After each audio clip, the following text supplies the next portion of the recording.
topic is about narrative dance.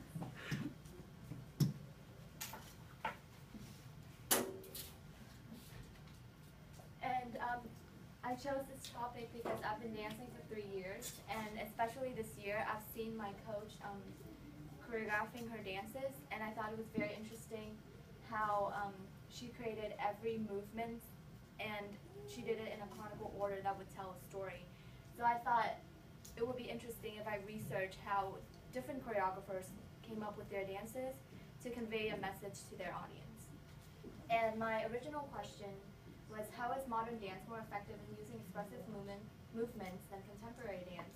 And I realized I was very broad because modern dance cover many choreographers, many movements, and a very long time era. And same with contemporary dance, so I had to narrow it down to specific choreographer.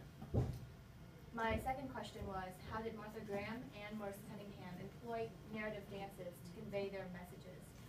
That was still too broad because there are many different types of messages they can convey. And Martha Graham and Maurice Cunningham was very famous, and it was a lot of similarities, especially when I'm finding documents. So I changed a different choreographer. So my final and current question is, how do Martha Graham and Abbie Lee Miller use narrative dances to illustrate how women and youth deal with social pressure? I chose Abbie Lee Miller because she is current now, and she's still producing dances now. And they both have similar style, but yet they have their own twist to it because they both came from different time eras. And sources I found were books at the library and videos online. But the best source is videos because I have to be able to see the dances and interpret them in my own way instead of just reading about it. I asked advice from Ms. Rubio, who is my supervisor, and Coach Henry, and they gave me ideas and dances to analyze. She gave me idea to structure my essay better and putting them in subtopics so that I can go more in depth with my essay. Barriers. It was extremely difficult to find Martha Graham videos because she produced them in the 1930s. And since her dances were so well known, a lot of people made dance cover of it. And usually Martha Graham was in her dances, so it was very hard to find the original one with the original costume and dancers and music at the same time. I found alternates of reading about those dances instead of seeing them, but that was hard because there's so much I can read about, but I still need to see it and interpret it. I finally found some videos last month, so through about 3 months of researching, I finally found some videos, and that really strengthened my interpretation, and I went more in depth with it, so I was really happy about that.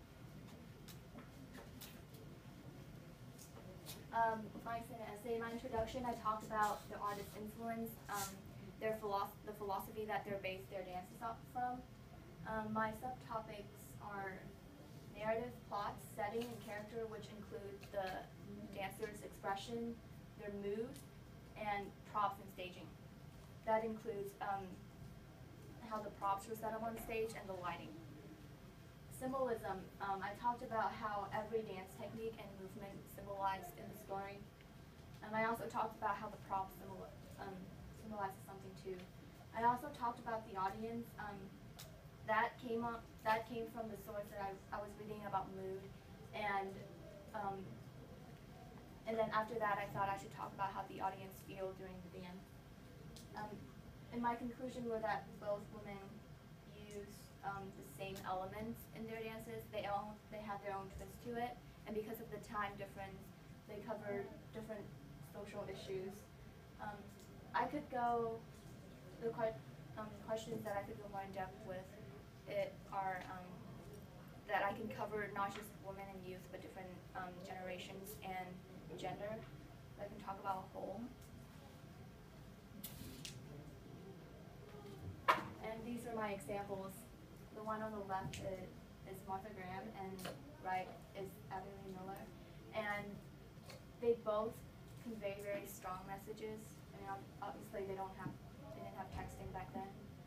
So, but with Martha Graham dances, you can see how she's showing how the women are struggling during that time with their rights, and they feel like they're trapped inside their own houses and they don't have a voice. And for the right, the bottom right, talks about cancer and how kids are dealing with it right now.